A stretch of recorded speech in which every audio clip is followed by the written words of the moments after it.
thank you very much for coming, and there will be opportunities to chat more later in this session. So I'm Jenny Driscoll, I work at the University of Liverpool, and the title of my talk is Venturing Out of My Comfort Zone, my EAP comfort zone, and Making the Familiar Strange, a practitioner reconstructed in collaboration with the disciplines. To look at the title, first of all, there's a bit of flexibility, ambiguity about the whole notion of a comfort zone. In my context, I teach on the in-sessional provision at Liverpool with discipline-specific courses, mostly with STEM students and researchers, but not exclusively. But I think the notion of a comfort zone is applicable in all EAP contexts and something that we think about, particularly as EAP evolves. I've got reconstructed, not deconstructed, but you can't really do the reconstruction without the deconstruction, so I'm not suggesting that I'm the bionic woman, but it's just really looking at a series of questions that were thrown up in collaboration with the disciplines and how that related to my role as an EAP practitioner. But it's just an example, and you will have others. So just thinking about, there we go, a bit of background and context, and the format of this is a paper, but it's not really a traditional paper. I think we're all deconstructing the conference genres here. It's not a rant, I think it's more of a ramble, but hopefully not too rambling.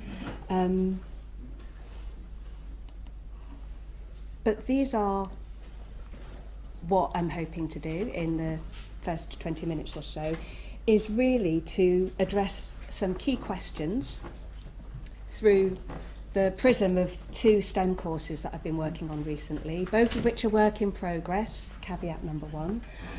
But some of the observations and outcomes of working on those programs and how that has fed into questions about practitioner identity and rethinking those 5 questions, which we will return to throughout the session. So these are the 5 key questions, which I'll just leave there for a minute. And we'll have a chance to think about them and talk about them.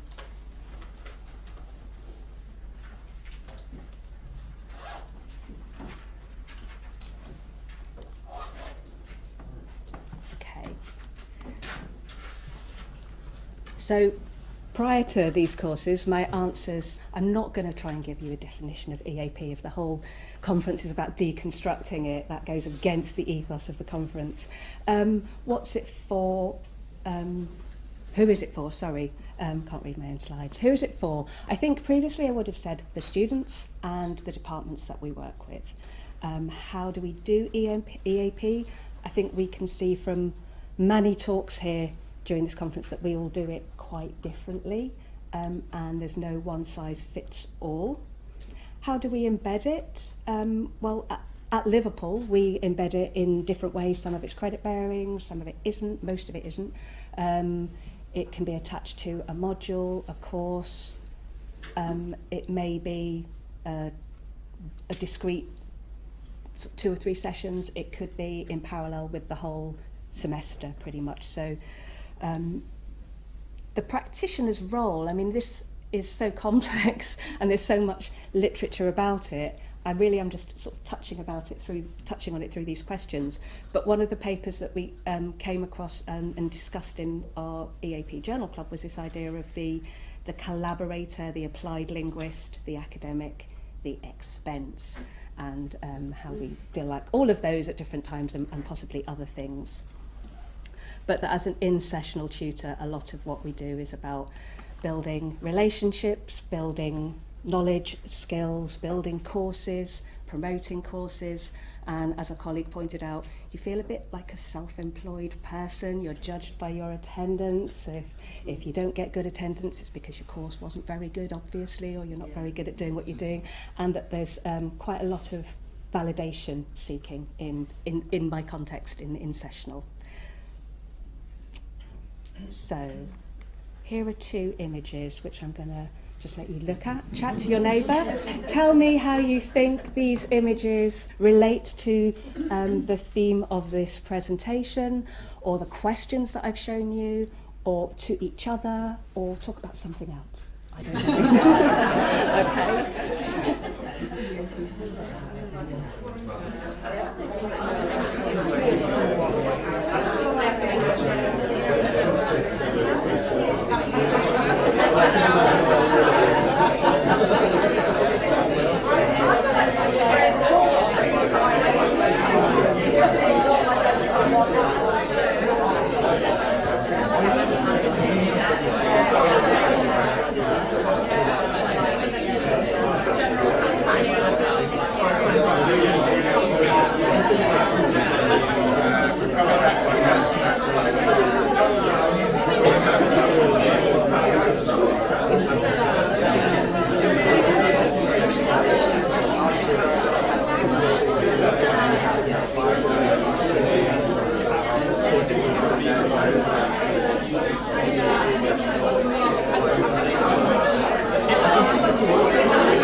Okay, sorry, I'm going to have to stop you.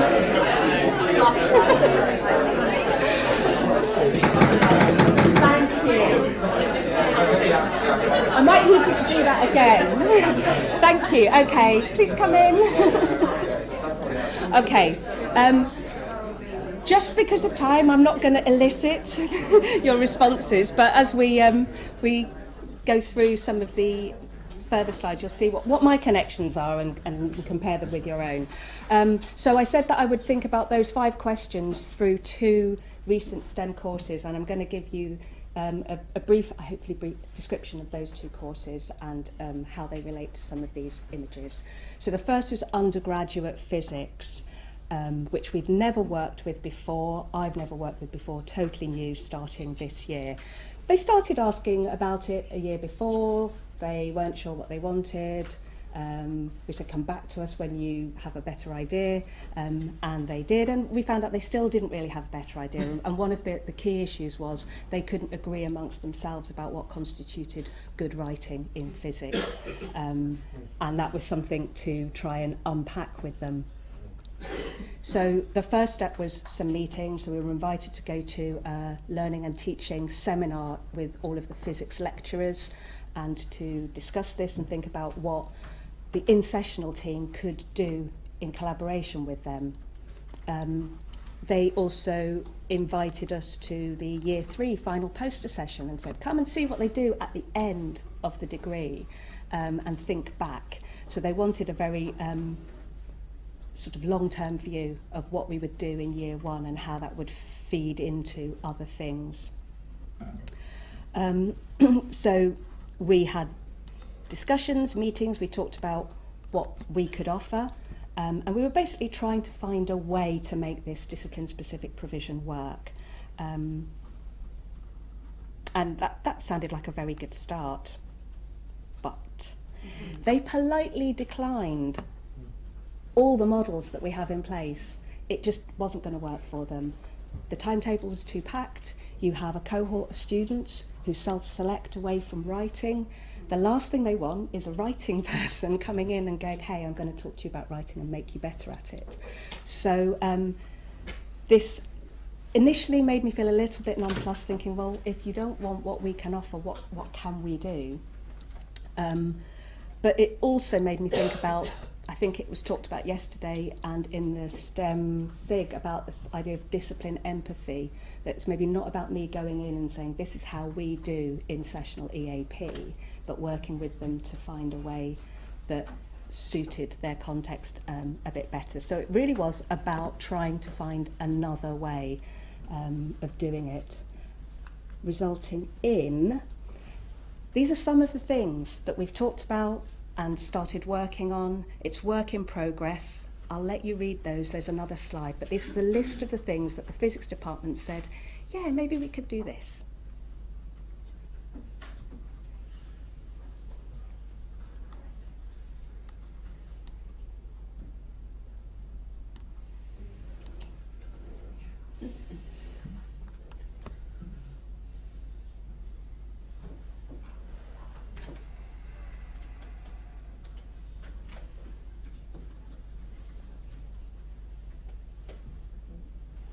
Can I go to the next slide? Okay.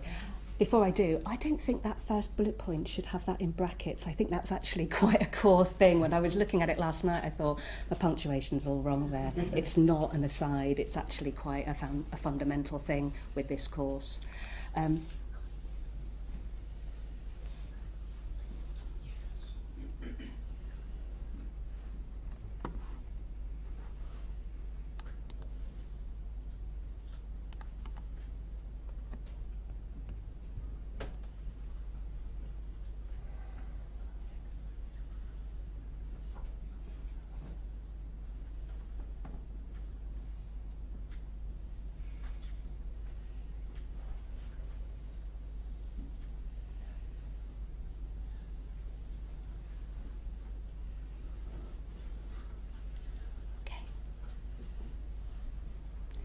In the penultimate bullet point, that arrow actually means all of the above, and I think it goes back to that point in brackets. But the final point is in absentia. I'm not meeting the students. They don't want me, which is fair enough.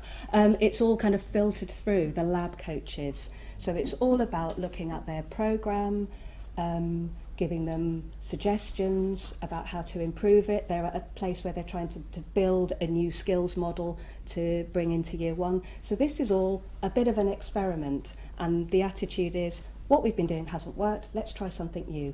We don't know yet how far this is going to work, but this is what we're trying to do.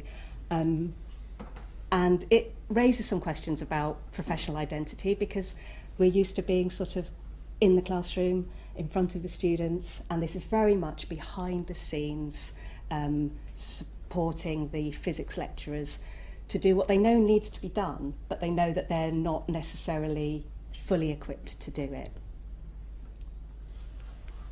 So looking at that list, I sort of categorised it into the familiar, looking at student writing, the familiar-ish. The toolkit is a kind of course, it's just I have no control over how it's being used, but actually coming back to Rob's talk earlier about needs analysis, it lends itself to that sort of more flexible, dynamic use of the resources, if you like, as in they'll be used in the way that they need to be used in any given session according to the needs, of those students.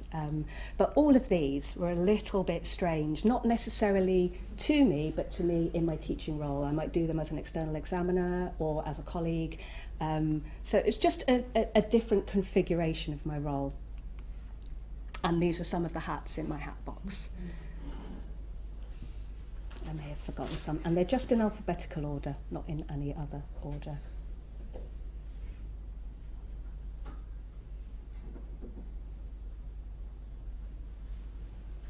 And you might have others to add as well, and these might all sort of like, you might recognise these in your own context also. Another picture. Set of pictures. Any suggestions? Any thoughts? How do they connect?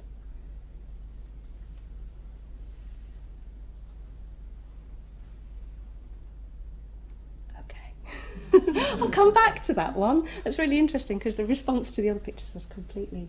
Anyway, maybe it's because it's an open forum. I'm going to talk about the dentistry programme now. This is the second year that we've been working with them. Similar process. They came to us, they weren't sure what they wanted. There's that process of sort of navigating away with the department and also with the students in this case, because I get to meet the students in dentistry. It's for postgraduate research students, but they are also,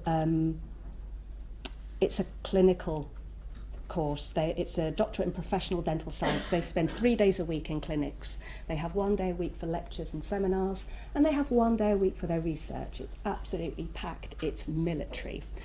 It's like a hybrid of ESP and EAP, so I wondered whether we could talk about English for specific academic and professional purposes.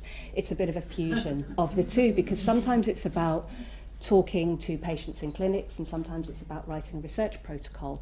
And it's been very much in collaboration with the students and the department. They have gone for some of the more traditional elements that we would normally do, but there have been some sort of twists on it. One of the twists is that one of the lecturers wanted some one-off sessions for particular aspects of clinical communication, like consent, and I'll come back to that session later. And the other was that year one, it worked quite well having this flexible syllabus where I would go in with sessions to deliver. And in year two, that started to change a little bit. And each time I went in, they were sort of saying, can we do something else? And so it's become much more responsive and much more in the present. And sometimes, even though I go in with something, the materials from that session are actually produced afterwards, written up as a summary with resources. So it's really co-constructed with the students in terms of what they want to do. They don't always want to do the same thing. And we were discussing in Rob's session earlier about needs. Is it about choices as well, rather than needs? It's like, what do you want to choose to focus on today? And I think it's partly also because of their situation that the session is actually partly about carving out some time in that hectic week when they're not in clinics, they're not dealing with patients, and they want to just get the things done that they need to do before they go on to doing their research day on the Friday. So in terms of the familiar, there's a bit more of the familiar here in this programme, but a few strange as well. And I don't mean that in an evaluative way at all. But they are fully qualified dentists in their specialism.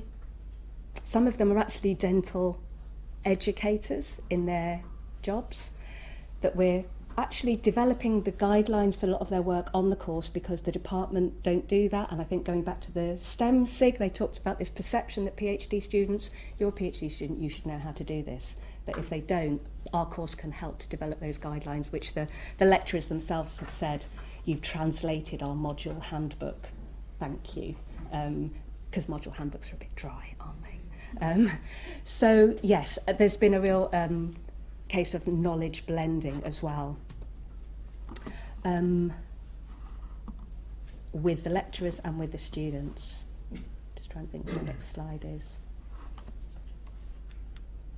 So these are some of the hats in the hat box with dentistry, and a few extra ones in bold.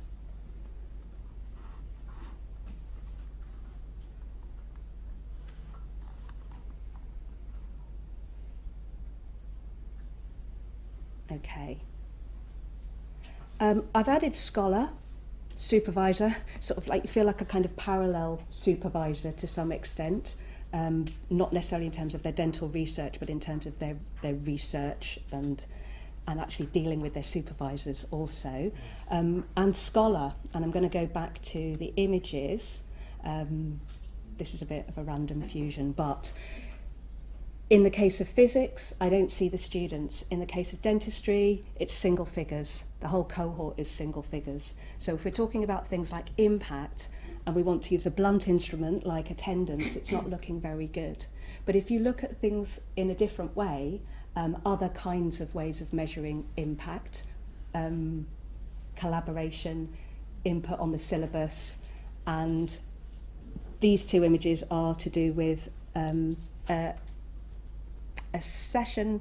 We've just put in, basically me and the dentistry lecturer have just put in a proposal for a conference which will be in Liverpool, and it's the Association of Dental Educators in Europe.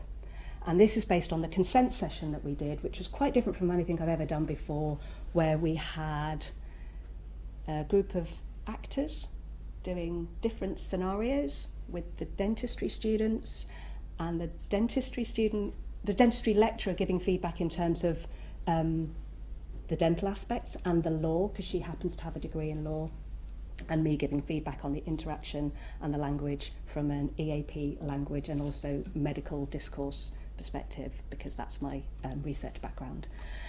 And I think in a way, even if our proposal is not accepted, it's quite significant that within a year we were presenting on this at the Liverpool conference, and it seems that there's something that might be of interest to other dental educators. Okay. I am. Theories of identity. This was one of my reviewers said in my proposal for this conference, you need to think about theories of identity. It's a massive area. There's so much to think about. Where do you begin? I've only just really started thinking about this. I started looking at other areas that explore identity, and there's a lot of work on this in EAP, and I'm not even going to try and sort of summarise that. I think that we need to address that, and we are addressing it. But I also started looking at it from the perspective of other disciplines and how they talk about identity theories, and I thought, oh no, that's not really relevant to me. And then I thought, actually, maybe it is. So in some contexts, like human geography, philosophy, architecture, there's a big thing about place and how we identify with place, and place can also sort of generate our self-schema. And it made me think about dentistry, where I walk into a building, everyone's wearing scrubs, there's patients, there's NHS receptionists, you meet all sorts of strange bits of equipment in the lift. It's like this place where EAP meets dental A&E. It's this interface between like In-sessional and the university and the real world. And you know, I know the university is part of the real world, but it's like, is it? Okay. So it made me think, I do feel different when I go into that. I have, you know, an afternoon a week, I'm in the dental hospital, and I have to remember to tie my hair up. And it makes me feel like I have a slightly different identity, and I'm operating in a very different context. And perhaps that comes back to the idea of the familiar and the strange. And some of these questions that it made me look at again, where someone after a class said about something we were discussing had happened, but is it EAP? I was like, of course it's EAP. If it's not EAP, what am I doing? But actually it's a really good question, and it made me really think about it. I think that's what we're doing throughout this conference.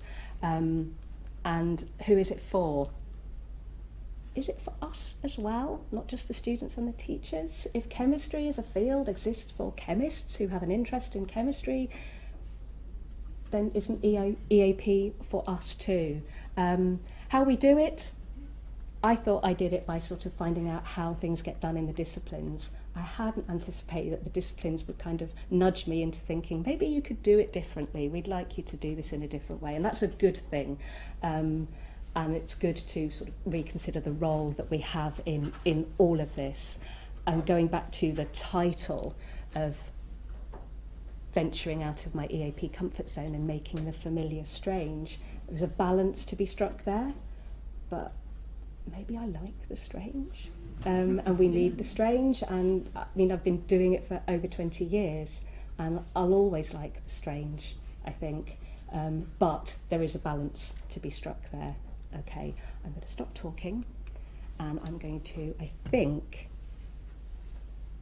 how long have I got? 7 minutes? No. 16 minutes, okay. I think it's going to be more interesting for you to discuss these questions with each other, but I don't want to say don't ask me any questions. So